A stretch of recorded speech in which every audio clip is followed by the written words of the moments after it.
Okay, so today's topic, Max Kellerman will be leaving First Take. He will still be working for the worldwide leader of sports. He is not terminated from ESPN. You had a lot of content providers on YouTube saying some ridiculous stuff about how ESPN is struggling and this, that, and the third, and Fox is doing better than ESPN and yada yada yada. Now, in the article, and I'm going to give you guys the real deal, Max Kellerman is going to be removed from First Take, and he will be joining Keyshawn Johnson on their morning show. So Max Kellerman is going to be joining that tandem of Keyshawn, Williams, and I forgot the other reporters, Zubin. If I mispronounce his name, you guys know I butcher people's names on a regular basis. He's going to be replacing that gentleman. It's unclear if Jay Williams is going to remain on that radio show. And ESPN has been moving programs, like Jalen and like Jalen Rose show, Jalen and Jacoby. They're going to be moving to ESPN. They normally are on ESPN 2. And they're just moving a lot of programs around, similar to what Fox Sports 1 is doing, But nevertheless, let's get into today's topic. I felt like when ESPN hired Max to debate Stephen A. Smith, and he was going to be the replacement for Skip Bayless, because Skip Bayless chose greener pastures over there at Fox Sports 1, having his own show. I felt like from the word go, it was an awful idea pairing Max Kellerman up with Stephen A. Smith. If you don't believe me, you can go check out the videos. The videos I did it on my other channel. It's still archived. It's still on my other channel. And I told you guys how I felt about that initial move. I didn't think he was going to be the perfect replacement for Skip Bayless. I felt like ESPN was going to miss a lot by allowing Skip Bayless to go to Fox Sports 1. And it wasn't that long ago, ESPN was almost darn near close of getting the tandem back together again, Stephen A. Smith and Skip Bayless. And ESPN was willing to allow Skip Bayless to travel, still do his show on Undisputed.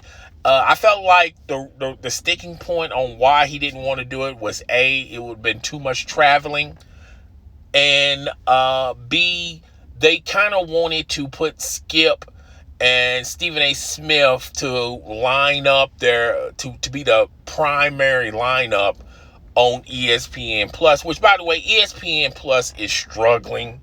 Okay, it is struggling to get support over there. No one that I know is subscribed to ESPN Plus, but that's neither here nor there. So from the word go, they've been trying to replace Max Kellerman. Because after you see them together, there's no real chemistry with. They was trying to generate the same type of chemistry that Stephen A. and Skip Bayless had on First Take, and they thought that they can replicate it by having Stephen A. Smith debate Max Kellerman. Now, I'm not going to say all the shows were garbage, all right?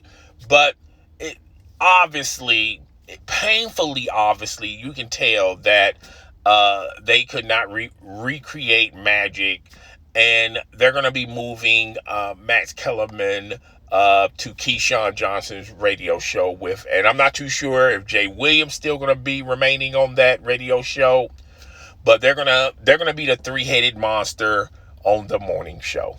Now, a lot of people about this ridiculous argument that ESPN is hemorrhaging money, which they, ESPN is not the same ESPN it once was 20 years ago. Okay, let's just face facts and face reality. All right, but neither is CNN, neither is Fox Sports 1. What the pandemic proved is how niche sports entertainment really It really is. If you don't believe me, go look at UFC. They're struggling with views. They're struggling with support. If you look at the WWE, they're struggling with views. They're struggling with support. It's affecting all sports entertainment networks, okay? Not just ESPN, Fox Sports 1, the WWE, NBC Sports, all right? CBS Sports, okay? Whatever alphabet boy network that's primarily sports entertainment is struggling out here in these streets. And that's what the pandemic has proven. Sports entertainment is a niche concept. Not a lot of people don't want to devote time into it. Two, podcasting. I think the increase of the popularity of podcasting, people gravitate to those to those podcast shows because it's easy and it's convenient. You can get everything you want to know what's going on in sports by turning on your smartphone and seeing the breaking news. Plus, if you want to be entertained, you just go to those podcasts and get your entertainment on that way. Because podcast is mobile, you can still be productive or go to the gym or go shopping or whatever, and you can get your indulgement of sports entertainment and get your podcast on. All right. I felt like with the podcasting and just the concept of sports entertainment, it's, this cloak and dagger thing that has been going on for the past 10 years, that sports is king, everyone loves sports, okay? The primetime shows are going to always get the most eyeballs. The casual sports fan is always going to go and gravitate to the NBA Finals, the Super Bowl, the World Series, whatever the case may be. All right. But the everyday, shows or the everyday sports events, a lot of people just do not gravitate to them. Okay. People are busy. And I also feel like with the pandemic, people just don't have the money like they used to anymore. Okay. Normally people just spend their money just to be spending their money. Now with the pandemic, everything is tightening up. Everything is increasing in value. It costs to be the boss, sort of say. And I feel like a lot of those that money that was tied to those streaming services or those cable bills or those satellite bills, people are cutting the cord on that stuff and they're moving their money elsewhere because they're getting their entertainment elsewhere. You can just watch YouTube and catch up what's going on Fox Sports 1 or ESPN for the first 5 minutes. The highlights of each and every show. You can just catch those shows on YouTube or listen to the podcast. And I feel like when you look at networks are reconfiguring how to move in this climate. It's not just ESPN letting go of people. Maria Taylor wanted Stephen A. money. The market does not bear Maria Taylor getting that type of money. The market is really not very supportive of Max Kellerman making $5 million. All right. Kenny Mayne had to exit and stage left because they wanted him to take a pay cut. He decided no.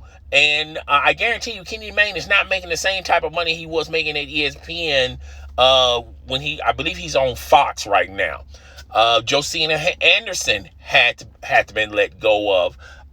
Jason Whitlock. I know everyone hates Jason Whitlock, but Jason Whitlock was let go. He didn't. He felt renegotiations with Fox Sports 1. He felt like he deserved this amount of money. Fox Sports 1 said otherwise. So now he's in the YouTube space. He has his own YouTube channel. All right. So it's just not affecting ESPN. It's affecting all sports networks, websites, publications, blogs, things of that nature. And it has a large part to do with the pandemic.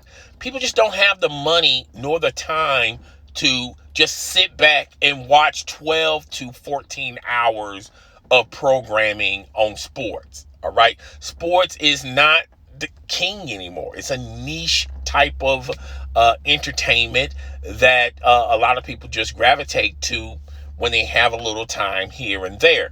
Another thing I want to tell you guys is this.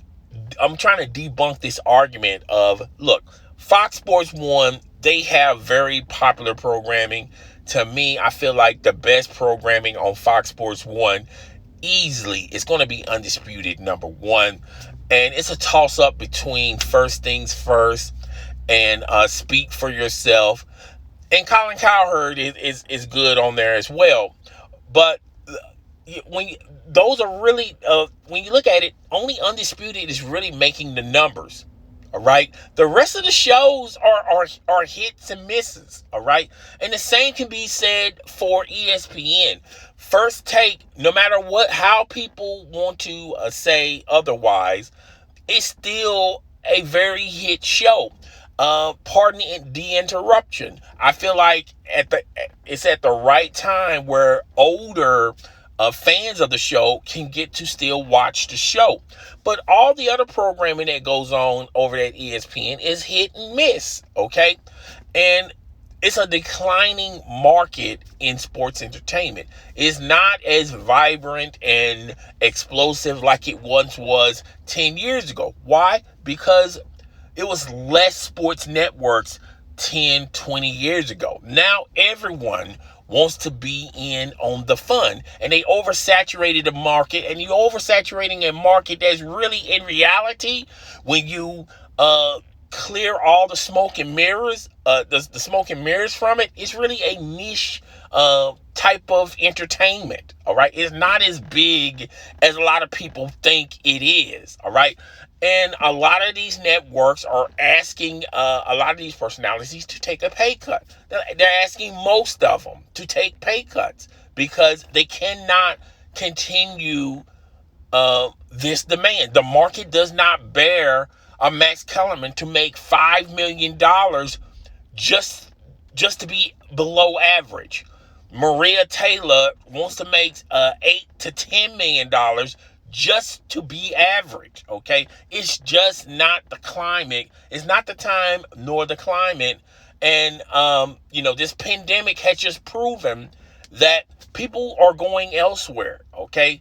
The names you have on these networks are not gravitating eyeballs. And that's the real reason what's going on with these sports networks like ESPN. They gotta spread the wealth.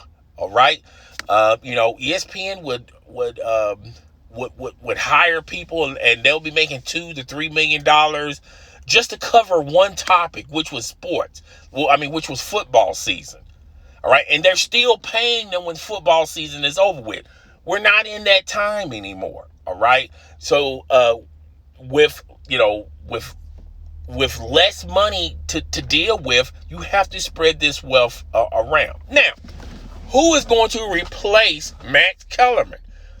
Is it going to be just only Stephen A. Smith on First Take? All right, I highly doubt it. It's a debate type of show. It's going to be kind of funny if Stephen A. Smith just is in there by himself with Molly as still the moderator. I feel like they're going to be testing a lot of people out. You're going to be seeing a lot of people. They're going to sub them in, sub them out, see what type of dynamic they can have with X, Y, and Z. I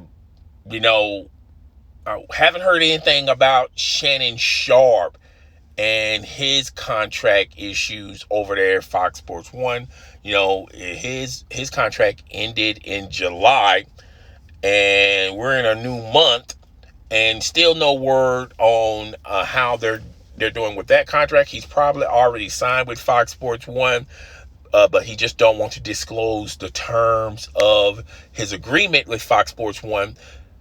Obviously, if it was on par of, or close to what Skip Bayless was making, how Shannon Sharpe is. He would have been he's flamboyant, and he would have, told everyone on social media, I'm making this X, Y, and Z type of money, this buku type of money. But haven't heard anything. One could believe that he still is a free agent, and the possibility of him leaving Fox is still there. Is it a possibility? I don't think so. But one could believe that, and ESPN has been known to do this. They're very calculated type of individuals there. By moving Max Kellerman to Keyshawn Johnson's morning show with Jay Williams, one could argue that there's a possibility that they could get Shannon Sharpe to debate Stephen A. Smith. I still don't think that's a good tandem if you compare it to Stephen A. Smith and Skip Bayless, but it's an intriguing one, okay?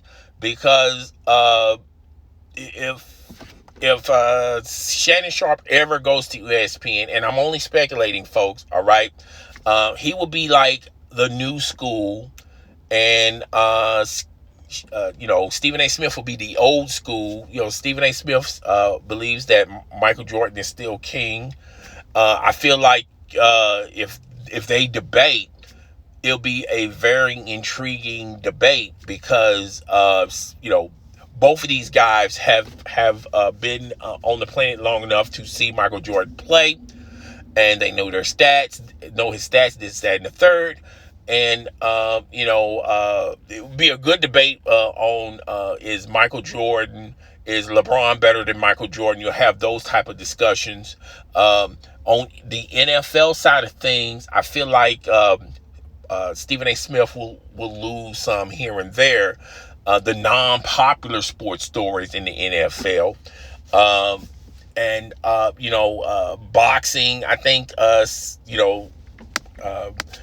Stephen A. Smith knows a little bit more about boxing than Shannon Sharpe, but that'd be an intriguing dynamic. And then they will be the first show to have two African Americans on a major network. Now I know a lot of people are going to say, well, what about The Odd Couple? That's on Fox Sports 1. But when you compare Rob Parker and Chris Broussard, they don't gravitate the eyeballs nor the viewers. Believe it or not, people, there's a lot of people out there that have never even listened to The Odd Couple or even know that Fox Sports 1 has a show called The Odd Couple. Their names are not big enough, in my opinion, for the casual market to be very interested in. I feel like people, a lot of eyeballs and a lot of attention will go and gravitate to First Take if First Take hires Shannon Sharpe. All right. But I'm just speculating. I don't know this to be true. I'm just saying. All right. So, but back to Stephen A. Smith. I feel like they're going to do it by committee. They're going to have a different host there every week. They're going to have a celebrity host. They're going to have sports, people in sports, debate Stephen A. Smith. I feel like that'll be a better show than keeping Max there. Because Max's arguments were sort of out there and they were sort of kind of ridiculous. And, let's just be fair and be honest. Max Kellerman's name isn't as big as a Skip Bayless. All right. And that's why ESPN, I felt like if Disney didn't tighten up the purse of ESPN when they was negotiating to get Skip Bayless, they could have gave Skip Bayless some ridiculous money that he could not refuse. I mean, ridiculous on top of ridiculous money to get him to go back to debate Stephen A. Smith. Now, that does leave the door open that, okay, if you're going to give Skip Bayless this type of ridiculous money, then too, you're going to have to give ridiculous money to Stephen A. Smith. Either renew his contract, which he already signed last year, either tear that contract up and then sign him to a ridiculous contract himself, or just wait until his contract up and then give him that ridiculous money. Either way, it's still going to hurt you in the end if you want to keep both of those guys there. But that's the real reason why they couldn't get these two guys to pair up, because honestly, it would have cost them a lot of money to get this done. Okay, this would not have been done cheap. I can see ESPN going that way with the Shannon Sharpe approach. I can also see ESPN trying to be different, having a woman debate Stephen A. Smith. All right, so I can see that dynamic, because ESPN wants to be the first of something, so they can get their viewership back to watching ESPN. Now with Fox Sports 1, I've been noticing that they've been switching it up, changing the programming, particularly on the radio side of things. One morning it could be First Things First. The next morning it could be an old episode of Undisputed from yesterday. Speak for Yourself be in the morning. And look, at the end of the day, like I said earlier in this video, this pandemic has really changed the way how business is done in sports entertainment. So it's your boy. I'm up out of here. Deuces.